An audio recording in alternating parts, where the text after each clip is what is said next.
Good morning and welcome to our webinar series, Recovery and Resiliency on Main Street. My name is Kimberly Parsons Whitaker. We are delighted to welcome Dr. Donald Poland for today's program, Vacant Property Strategies, Turning the Lights Back On. Today's session is presented as part of Connecticut Economic Development Week. Economic Development Week was created by the International Economic Development Council in 2016 to increase awareness of local programs that create jobs, advance career development opportunities, and improve the quality of life in communities everywhere. This week offers education along with highlighting businesses and organizations dedicated to Connecticut's economic growth. Connecticut Main Street Center is the expert resource for developing and sustaining vibrant downtowns that fuel our state's prosperity. Our mission is to assess, to educate, to convene, and to advocate to develop and grow our traditional downtowns, village centers, and urban mixed-use neighborhoods. Given the impact of and the challenges caused by the COVID-19 pandemic, our theme for programming this year is Recovery and Resiliency on Main Street. A bit of housekeeping. Today's session will run approximately 1 hour. Please feel free to type your questions in the chat function as we go. We're going to be monitoring the chat box and we'll have our speaker address questions when we pause for Q&A. A recording of today's session will be available on our website, ctmainstreet.org, as are all of our workshop archives. And finally, you'll receive a brief evaluation in the next day or so.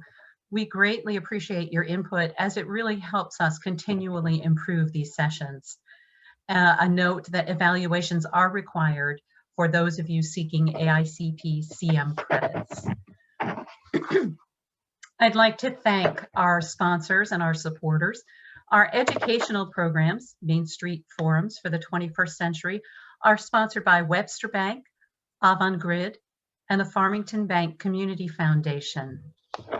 Our corporate investors are People's United Bank, Capital for Change, Windsor Federal, and M&T Bank.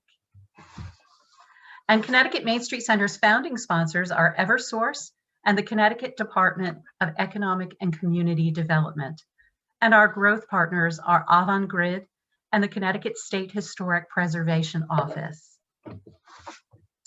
Connecticut Main Street Center also has some important strategic partnerships, including our new partnership with the Connecticut Conference of Municipalities, for which we provide educational programs that qualify for the Certified Connecticut Municipal Official Program. And our AICP certification maintenance provider is FHI Studio. So thank you to both of these organizations. Our guest speaker is Don Poland, Senior Vice President and Managing Director of Planning and Strategy for Goman and York. Don is a geographer, planner, and community strategist whose work focuses on a unique approach to addressing the social, economic, spatial, governance, and policy challenges of creating and maintaining healthy, vibrant, and prosperous communities. Welcome, Don, and thank you. Thank you, Kim. I appreciate the introduction. It's an honor to be here today, and I want to thank the Main Street Center for having me. Next slide, please. So today's program, we're going to be talking about vacant properties and kind of going back and forth between either just vacant properties or town centers, downtowns, main streets that are struggling with vacancy. So the learning objectives today are to provide critical thought and understanding of vacant properties, struggling main streets, and insights into strategies to reposition these properties or these places to compete for investment, prosperity, and vibrancy. You'll learn throughout this presentation those 3 words are my 3 favorite words: investment, prosperity, and vibrancy. To accomplish this, we're going to explore a little bit about kind of change and why main streets or downtowns or town centers often struggle. Also, take a look at our economic development toolbox and explore some case studies and specific interventions to try and help further explain the struggles of these locations and the ways we can intervene. Slide. Before I get started with this program, I want to take a moment to remember and recognize Jason Vincent, who was actually supposed to give this program back in January. Jason's been a long-term friend of mine. We first met at Central Connecticut State University in the geography department back in the 1990s. He was an undergrad and I was a grad student. Our careers have continually crossed each other's paths. And we developed a strong friendship over the many years that we've known each other. Jason was a very well-respected and accomplished planner, and he's someone who I consider as being an urban truth teller.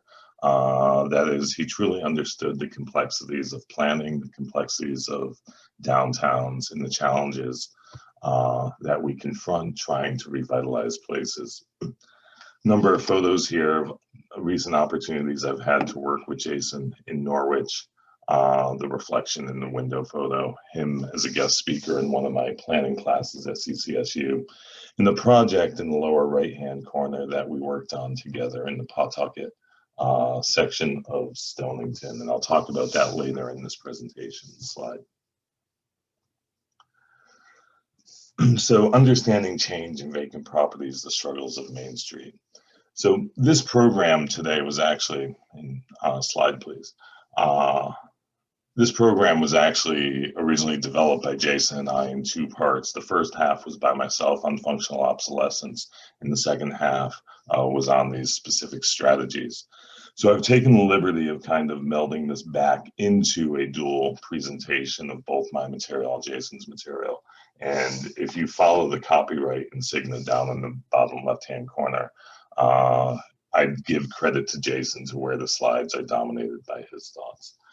So thinking carefully and critically about why and how change occurs, I think this is extremely important in understanding places, vacant properties, and also how we actually target our interventions to create change. So why does Main Street struggle to compete for investment? And not all Main Street struggle. Some do, some don't. So why is it that there are struggles? So to explore these struggles and to better understand change and ultimately better understand vacancy, we're going to take a look at a few topics here: real property as a commodity, micro versus macro change, market and location, and also governance. Slide. So real property as a commodity, or even place as a commodity, you know, your town centers, your main streets, your downtowns are made up of multiple parcels of real property. So they in them of themselves are a commodity. And there's challenges to real property. One is they're fixed in location, and what may have been a good location yesterday may not be a good location today or tomorrow. And we can't relocate these things. Properties are also durable, they're long lasting, they're expensive and costly to build. And they're subject to changes in investments and consumer behaviors. And therefore, they last, because of their durability, they last on the landscape for a very long time. And I'll come back to this a bit. They're also temporal, and that is, buildings are constructed at specific moments in time to meet the specific market and consumer needs of that moment in time. And the moment they are completed, they're competing against newer, often better product, and therefore are subject to the risk of functional obsolescence. And creative destruction is the process by which new methods, materials, and techniques creatively destroy that which came before them. Buildings and places like Main Street are continually being creatively destroyed and risk overall functional obsolescence if they can't find new life. Slide. So I use this in a number of my classes with my students as a way of explaining this. You know, fixed in location, durable, temporal, and ultimately creative destruction. If we look here at the automobile on this timeline up above, we have approximately 120 years of the automobile. All of these cars have come and gone over time.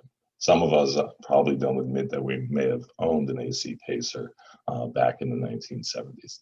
But the fact is, they go away.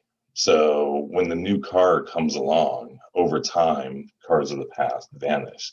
That's not the same with buildings. So we see this gorgeous industrial building in Canton, Ohio, that I've been fascinated with years as a result of some work that I had done there. And I wish I had a picture of this building in its heyday. I don't. But essentially, this building has existed for as long as the automobile has, and all of these vehicles have passed by this building.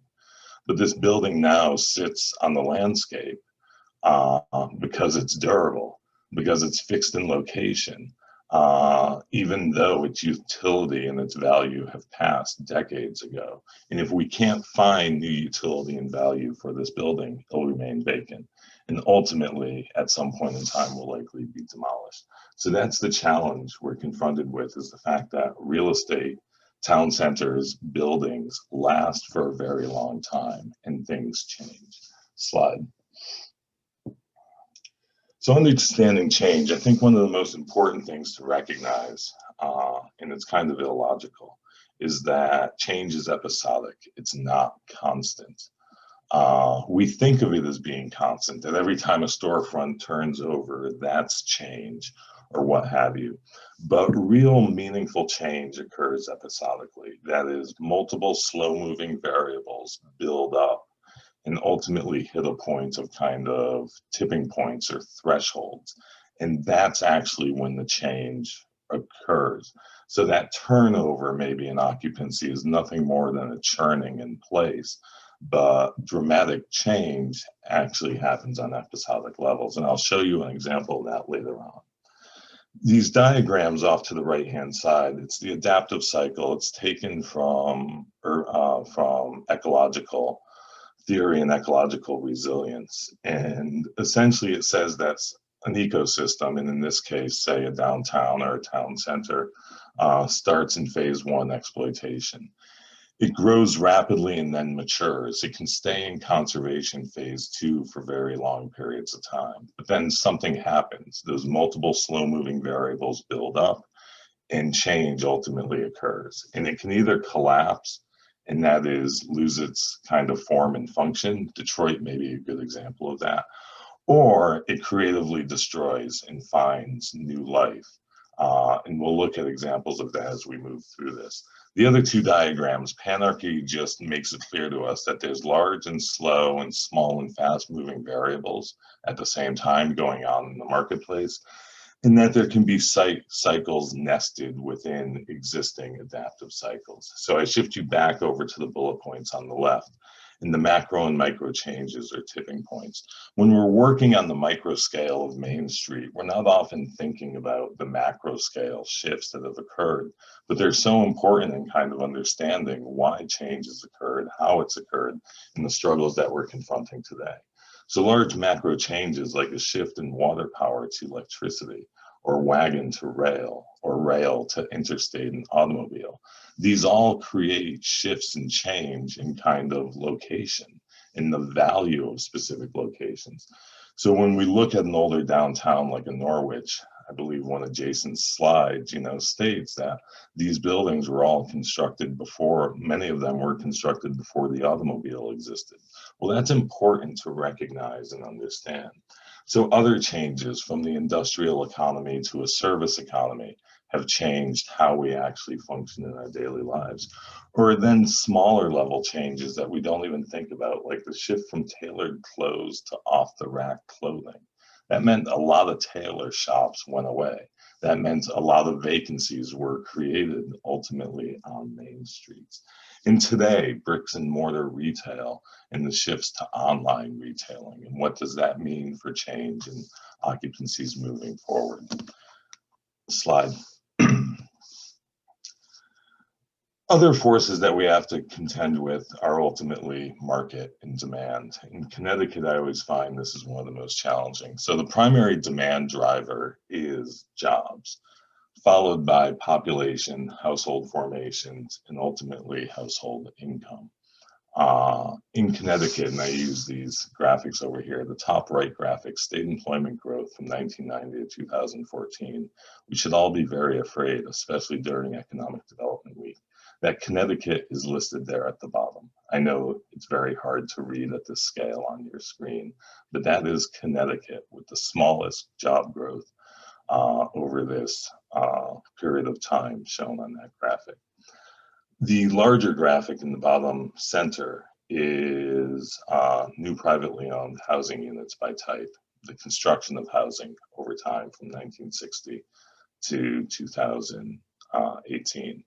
And it also reflects what's being shown in the jobs growth, that without the growth in jobs, we haven't seen the growth in population or the growth in housing. So therefore, while we used to build on average, 15,000 houses per year, and over the past decade, we've been down below 5,000 homes per year. And we had years where we were pushing near 30,000 homes per year. So demand, or the lack of demand for Main Street, should be a concern and paid attention to. Slide.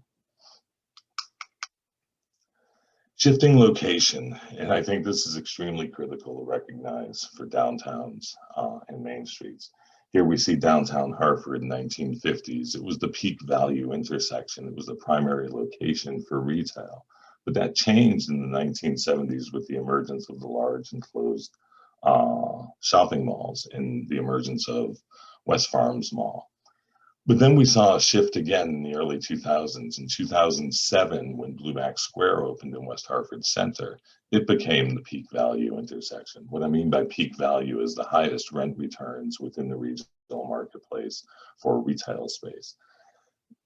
I actually think I need to update this slide because I could say there's probably a return here, that Blueback Square and West Hartford Center in recent times have struggled a bit. The rents have declined since the early 2000s, and West Farms Mall, once again, may actually be the peak value intersection. So we have a constant shifting and changing of location. Slide. Last and not least is governance structures. We always have to be aware of the various governance structures that are in play in our town centers and main streets, whether that's municipal government and regulations, things like zoning codes or plans, or whether it's the management of everyday life through public works and keeping the streets cleaned and the lights on, or the business and merchants associations that also provide governance structures. All these are important to monitor, understand, and work within. But we also have to keep in mind, especially in the context of codes, that governance structure cannot create demand. Doesn't matter what you do with your zoning will not create demand. But what it can do is it can unleash pent-up demand. And I'll show examples of that later. So ultimately, this idea of trying to cultivate an environment that allows unmet demands to be realized. Slide. Last, I just want to look at these three quotes very quickly because I think they're important and they really frame my thoughts on town centers. The first two are by David Balke. So the first one, whether investments are financial or social, individuals, and that could be a business, a property owner, or a consumer making a decision on where to shop. Individual decisions are based on the issues of choice, competition, confidence, and predictability. I think that's extremely important to know, that we all have choices when and where and how to invest or how much to invest. That every location, every building, every town center is in competition with other buildings and other town centers. Confidence is key. Without confidence, we will not invest. And predictability provides a foundation of confidence. If we can't predict or have a reasonable prediction of future of that location, then it's hard to actually make an investment and be confident. And if a revitalization strategy doesn't take into account that any neighborhood, building, or downtown is subject to consumer decision making, then that strategy, no matter how good it looks on paper, will run into trouble when it encounters the realities of the marketplace. We have to keep the marketplace and consumer decision making front and center in our plans and strategies for downtowns. And the last one is really to challenge you to change your way of thinking, maybe. Capitalism is performative. It's always engaged in an experiment. Capitalism is therefore highly adaptive and constantly mutating formation. The whole point is then precisely its ability to change its practices and constantly change its practices constantly. It goes on to say that then CEOs have to be adaptable and adjust. My argument is if we have a town center or a main street where we have a bunch of storefronts and shops and businesses, that street's engaged in capitalism. And if it's constantly mutating and shifting and changing, then we, intervening with governance structures, have to be as nimble and prepared to shift and change. So your parking standards from 1975 probably aren't going to work in 2021. And we can't just sit back and just kind of trust in what it is we've done in the past. We have to be willing to constantly tweak and change things. Slide. So for me, the problem to solve is always market. In this property, Jason has actually used as an example of interventions that he made through NCDC with the municipal government related to codes to remove some code barriers to allow investment to flow into this property. But I think this property is more important to kind of challenge us to think about the marketplace. So as Jason laid out here, we have a 3,600 square foot building with 5 units, 4 dwelling units for residential and 1's commercial. It was acquired in 2003. It had a fire in 2012. It was then foreclosed in 2012. It was then acquired for $80,000, which works out to $22 a square foot. If we do a basic calculation, which I'll go through in a bit, the required rent for this property to kind of break even would be $3.14 per square foot. That's a pretty low rent, isn't it? And then the property owner invests an additional $90,000 in it, or $25 a square foot in investment. That in total brings it up to $46 per square foot, or $6.67 as a break-even rent for this property. The property then sells in 2018. I apologize putting a $ sign on 2018. Sells in 2018 for $37 a square foot. I think key to understand here is it sells for less than the total amount of money that was invested in it. More important, in a downtown town center, especially like Norwich, it's not unreasonable to expect $8 or $10 a square foot for rent.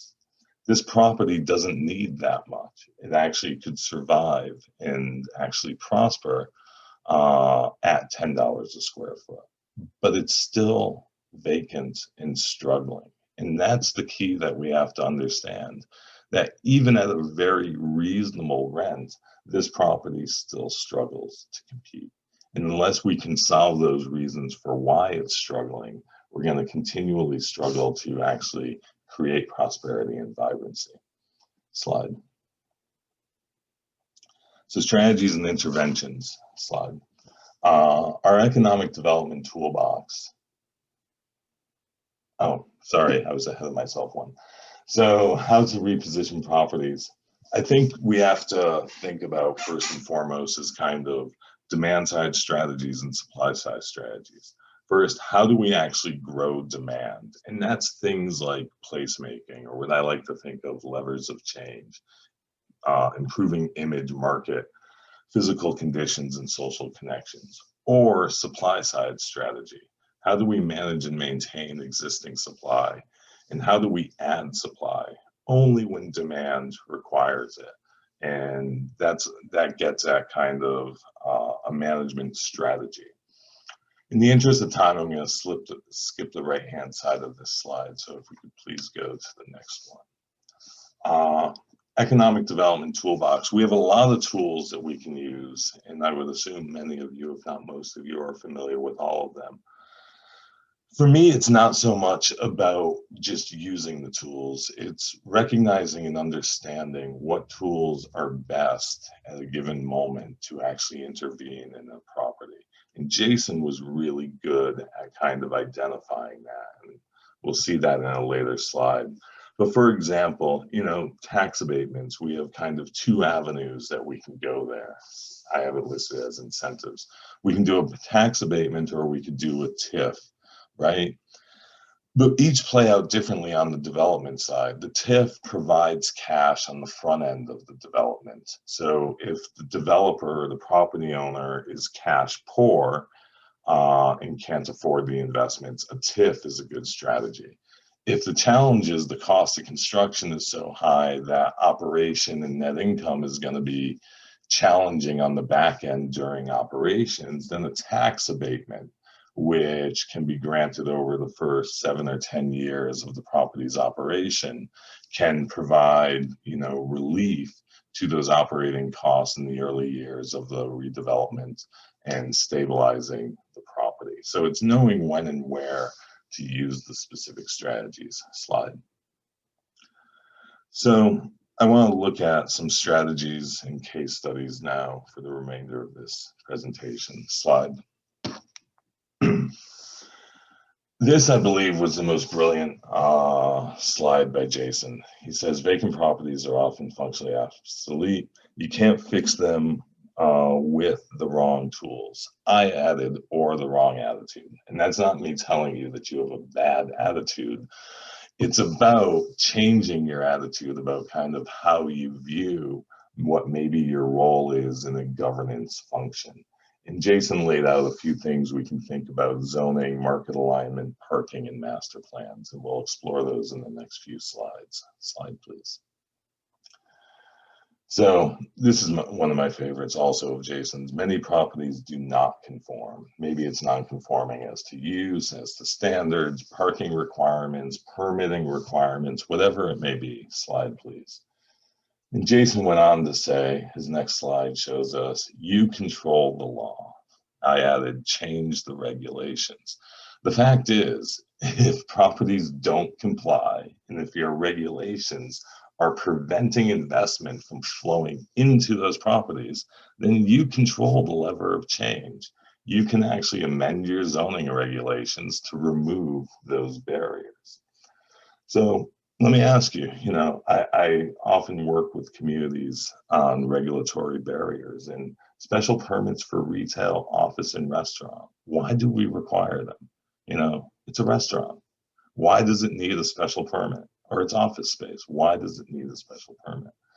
Why do we require site plans for change in use? The property is already developed. The site's already built. Can it be a zoning administrative approval by staff? Or commission approvals for outdoor dining and alcohol? I think this is a prime example that the pandemic has shown us, with the state intervening and relaxing the regulations and processes. The fact is, outdoor dining and service of alcohol outdoors most likely is not going to create harm. Therefore, allow it by staff.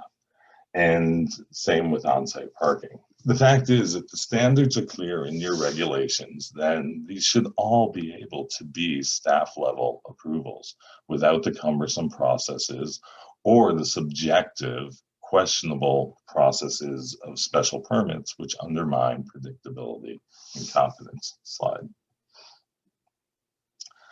This is another brilliant slide by Jason. Why is it unused? And essentially in this matrix here on the right-hand side, he's giving us a matrix to think about.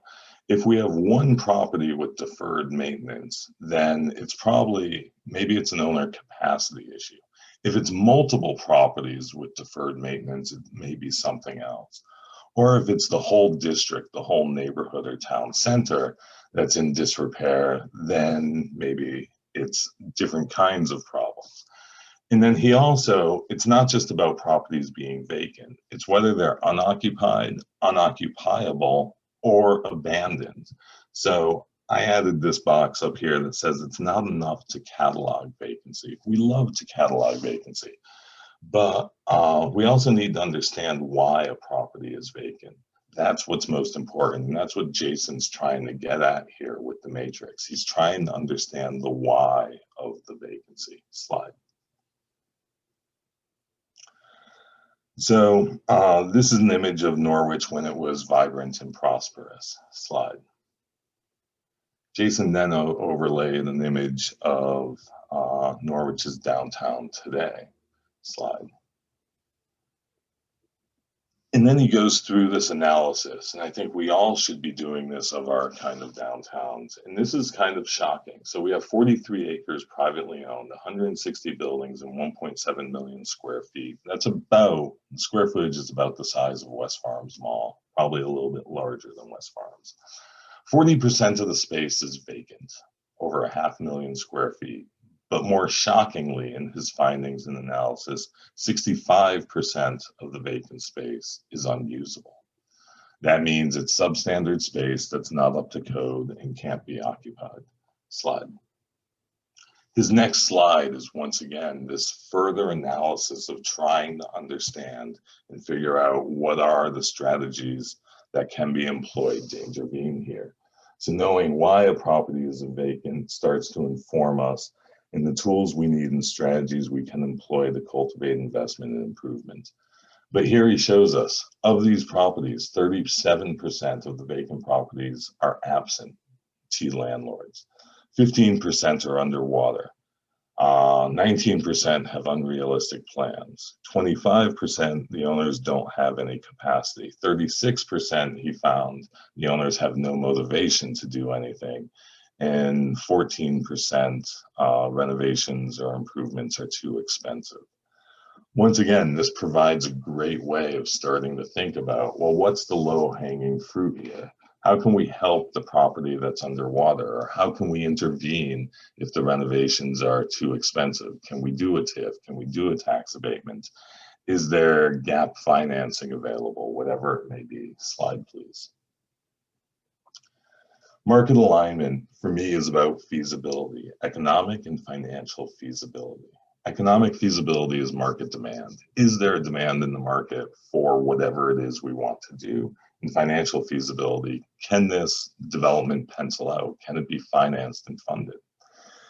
If the answer is yes, then great, proceed. But if we do these feasibility analysis up front and we get a no, then we have to go back to the drawing table and start over again. Too often we create plans that I believe are not financially or economically feasible. Slide, please. Market alignment. This was the project in Pawtucket that I had the opportunity to work with Jason on. Old mill site, large building, multiple additions, some of it functioning and occupied, some of it vacant. And he kind of outlines here on the left-hand side what's going on the property or what the potentials are. Kroski Architecture also worked on this project with some analysis of renovations, renovation costs, and potential improvements, which we see here on the right-hand side slide. Our role at Goldman York, Our role at Goldman York was to do the market alignment, the economic and the financial feasibility. We evaluated the marketplace, kind of what was, income, population, households, how that relate to the various uses and asset classes. What were the prevailing or market rents currently? And then based on assumptions of investments and improvements to the property, what did we think were the feasible rents? And you can see here, we kind of are able to shift some of these rents upwards. We then use that income to determine how much renovations or investments was capable on the front end. Slide, please. Another brilliant slide by Jason, this idea that most public plans are implemented by the private sector. So we create plans for our downtowns, for our main streets. And especially at the municipal level, what follows planning is ultimately zoning and the creation of regulations to get us what it is we want. But it's the private marketplace, the investors, that have to take the lead. They're the ones that take on the risk. And if our plans are not reasonable and feasible, or if our zoning is restrictive and a barrier, then ultimately the risk is too great. And therefore, we may not see investment occur. Slide, please. So 50,000 square foot mall. This is the back of the Napkin square foot mill. project that Jason was working on. Slide, please. This is the back of the napkin calculation. Just kind of think about basic financial feasibility. So what are the land costs, construction costs, what are market rents? And ultimately, can the market rents cover the cost of development and operation? And we typically assume a 7-year horizon there. And if costs and land exceed returns, the project will not get built. So if we have land costs of $500,000, we have construction costs of $250,000 per square feet, we end up with $13 million in total costs. So then market rents, we know, are $15 a square foot in this location. We divide the 13 million by 7 years, divide that by the 50,000 square feet, and that gives us a number of $37.14. That's kind of the base rent that we need for this project to be feasible. If market rents are only $15 a square foot, it's not getting built. That being said, now the gap here, 15 to 37, is probably way too high to overcome. But let's say it was $15 and $20 was the required rent. Then we could look at what tools are in our toolbox. Is it a TIF? Is it a tax abatement? Is it low-income housing tax credits or historic tax credits? What are the various funding sources we can access to bridge that gap? Next slide, please. Downtown parking, one of Jason's favorite topics. I'm not as frustrated by parking or cynical as Jason and others are, but he's basically asking the question, is parking more valuable than occupied buildings? And here we see, on the first image, no room. Many of the properties in Norwich were built before the automobile, and there's insufficient lot area to accommodate off-street parking. And he gives the value of these 6 buildings at approximately $2.8 million. He then says making room. In some instances, buildings have been demolished, often to meet the need to provide parking, off-street parking. These sites are likely to remain off-street parking. And he shows the value of the parking lot being far less. I think there's something more complex here. It's the realization of the building next to the parking lot that's been created. The only way that owner could find value in their property was by being able to meet the minimum parking requirements. So therefore, it made sense to purchase a low-valued property next door and demolish it, to provide parking, to provide economic value to that property. However, that addition of off-street parking, may actually harm the downtown. So it's more nuanced here. Next question. Next slide, please. Ultimately, Jason was instrumental in both Pawtucket and Norwich, of getting zoning regulations passed that exempt properties from the off-street parking requirements. And if you already have a built-up area, and if you have public on-street parking and public parking lot parking or public garages, why are you requiring individual properties to actually have their own parking? Next slide.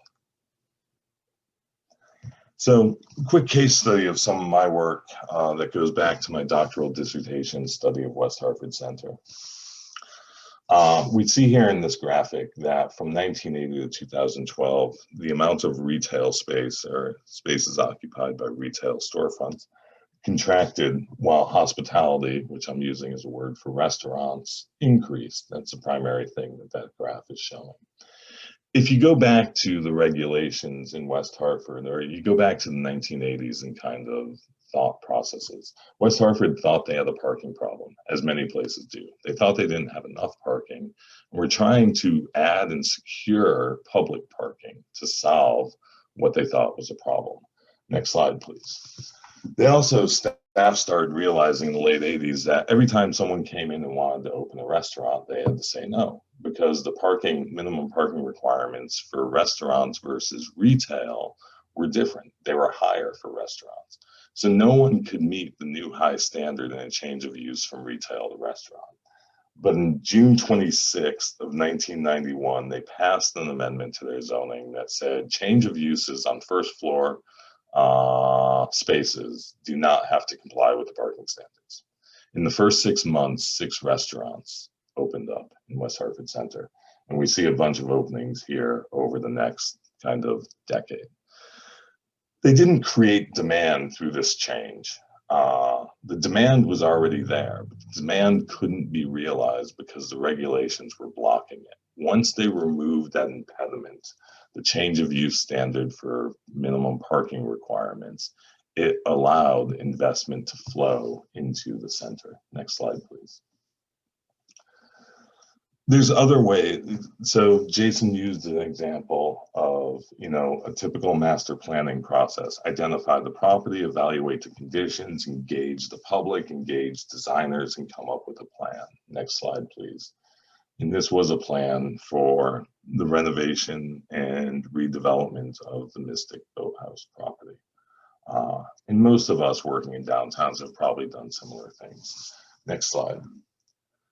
I want to show an example that I worked on with Bloomfield in their town center related to the creation of a TIF district, and just kind of shift away from the idea of a master plan on a single site to a process of master planning without preordaining the future.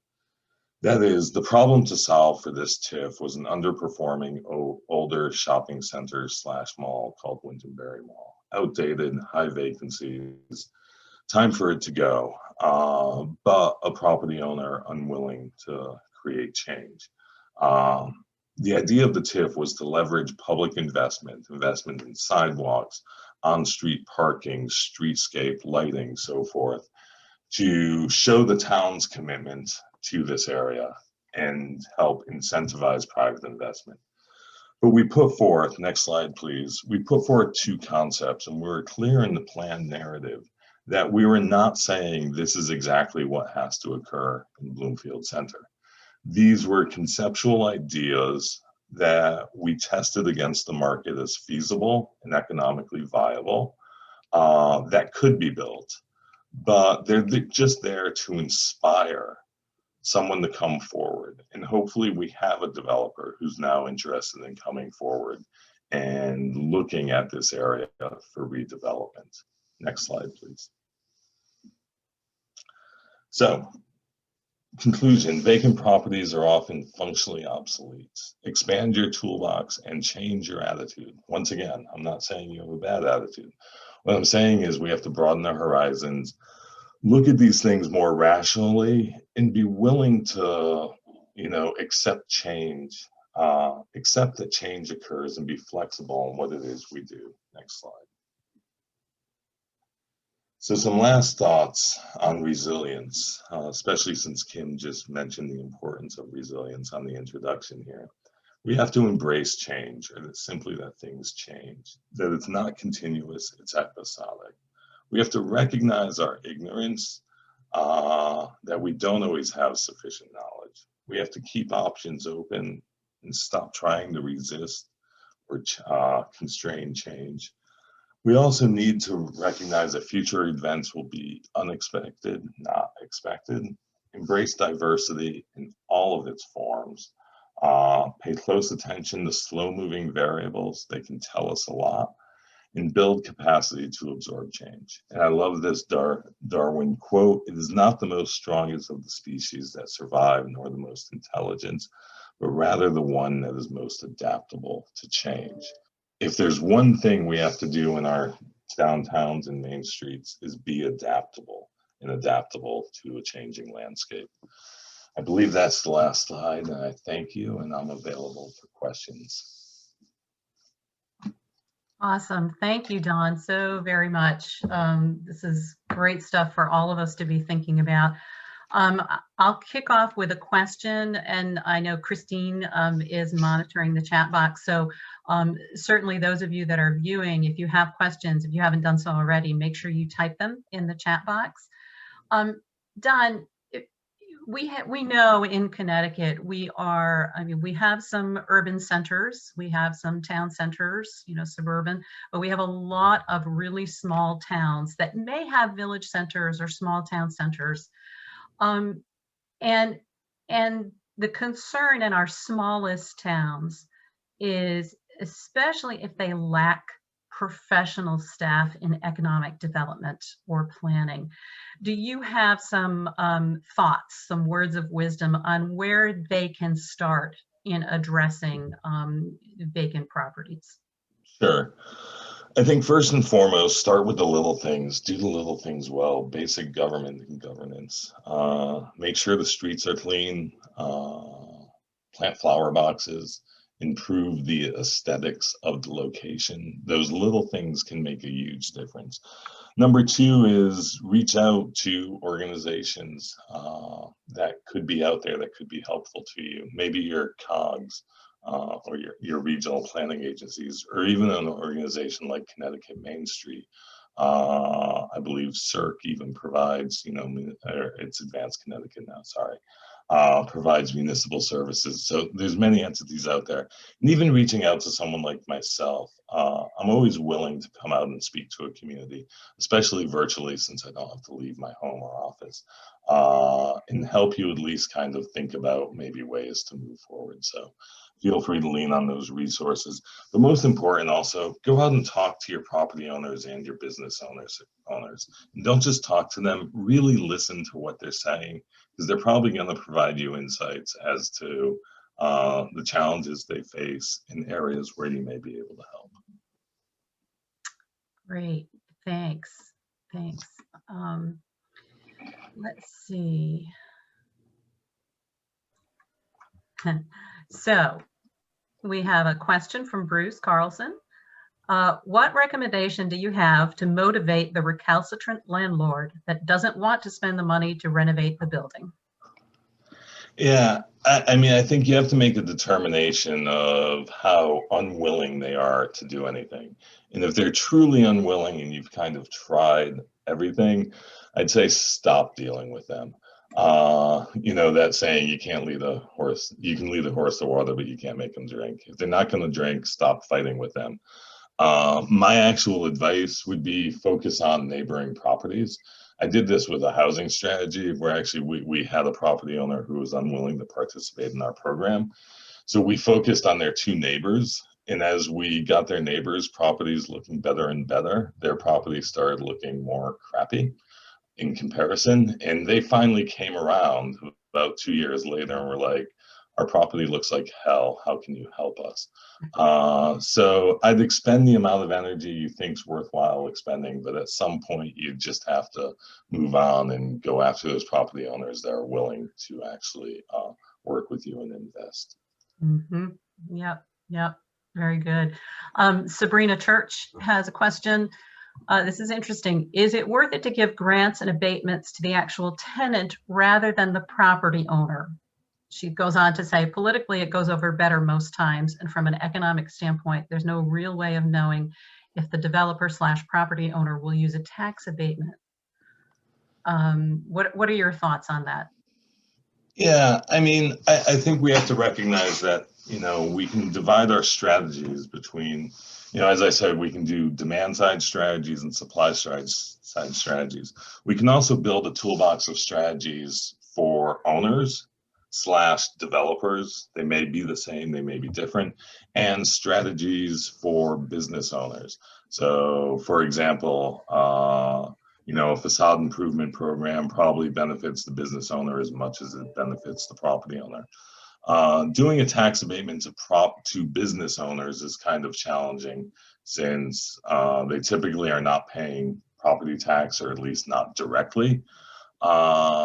But it's really that, once again, kind of going back to Jason's matrix and trying to figure out what the problem is. And once you figure out what those problems are, then thinking through kind of a matrix of what the strategies are. And I think breaking it down to who's the most important person to benefit here, the business or the property owner, and then targeting your strategies accordingly. Mm-hmm. Yep. Common sense, but it's great to hear you underscore that, just to sort of think through this step by step, because this is overwhelming stuff, very definitely. Jim Welton has a question about TIF, and we'll follow up with some links to this. He asked, could you provide an example of a TIF We have examples certainly with Connecticut Main Street Center. As a matter of fact, our CEO, Patrick McMahon, when he was the Economic Development Coordinator in Windsor Locks, started the first TIF under the new legislation in Connecticut. Don, would you talk a little bit about the TIF that was established in Bloomfield, since we saw that slide? Yeah, so that's recently established. We actually established 3 TIF districts in Bloomfield. We provide all their economic development consulting and services to them, and special projects like their TIF districts, creation of their TIF plan and districts. And we targeted 3 areas of the community with the creation of a TIF district. That included the whole kind of going through the financials of the value of property within the district at the start of the TIF. We can then measure growth in property value over time, capture the difference between the baseline at the start and the value moving forward, to actually then put into a fund to be used for improvements within the district, either public improvements, or can also use the future value of a redevelopment project. Let's say if that mall property were to be purchased and a large scale redevelopment to occur, you can basically take the existing value of the property taxes and fix them, and then project what the future value will be after redevelopment, capture those funds into the TIF, go out to bonding, and provide those dollars on the front end of development to help with, the financing of the development, or ultimately the equity versus credit going into the development. There's a lot of examples out there. I'm working with a private developer right now for a TIF development in Cheshire, Connecticut, which will be strictly for the public infrastructure, the expansion of sewer and water up to the property. So being a large development, large cost, long distance on piping and so forth, there's substantial cost there, and we're hopefully going to be able to utilize the TIF to offset some of those infrastructure costs that will benefit other properties. Great, thank you, Don. And like I say, we've got a whole section on TIF on our website. We'll draw attention to that in the follow-up posting on our website. We've got time, one more question I do want to ask. This is from Kathy Nadowski from Fuss and O'Neill. Are there clear opportunities, Don, that you have heard that downtowns can use from the American Rescue Plan Act? Oh, wow, totally caught me off guard with that one. Sorry. I've heard a lot of talk about exploring, the opportunity zones and other recent legislation, including those acts. To be honest with you, with my clientele, we haven't had much success in figuring out things that work there, but I don't want to be negative about, those programs. It's just kind of circumstance wise, my clients haven't fit into that, that box very well, and therefore I just don't have a lot of experience with those programs. So my apologies. Yeah, no apology necessary. It's just clearly something that we all need to be monitoring and advocating for on behalf of our communities when it's possible. So I certainly want to respect everybody's schedules this morning. Thank you, Don, very, very much. A couple of closing comments, including a promo for our next webinar. Once again, a recording of today's session, along with the slide deck and backup materials, other resources, will be available on our website, ctmainstreet.org, where you can find a great deal of information, no matter what stage of revitalization you're in. For instance, please do access our Reopen Downtown video series. Can be watched at any time and shared with your local businesses and property owners. We are really excited about our next Connecticut Main Street webinar in our Recovery and Resiliency series. It will be on Tuesday, June 15th at 10 a.m. entitled People-Focused Planning, ensuring the update of your plan of conservation and development is inclusive and embraces your downtown renaissance. We will feature FHI Studio. They've done a lot of POCD updates. And they will feature 3 communities that undertook a collaborative participation process that engaged residents, business owners, and stakeholders from plan visioning to implementation. So look for the announcement of that coming up very shortly. Thank you for attending today. Please help us by completing the evaluation you will receive shortly. And we'd love to see you on social media. Please like us on Facebook, follow us on Twitter and Instagram. Take care of yourselves. Have a great day and happy Economic Development Week.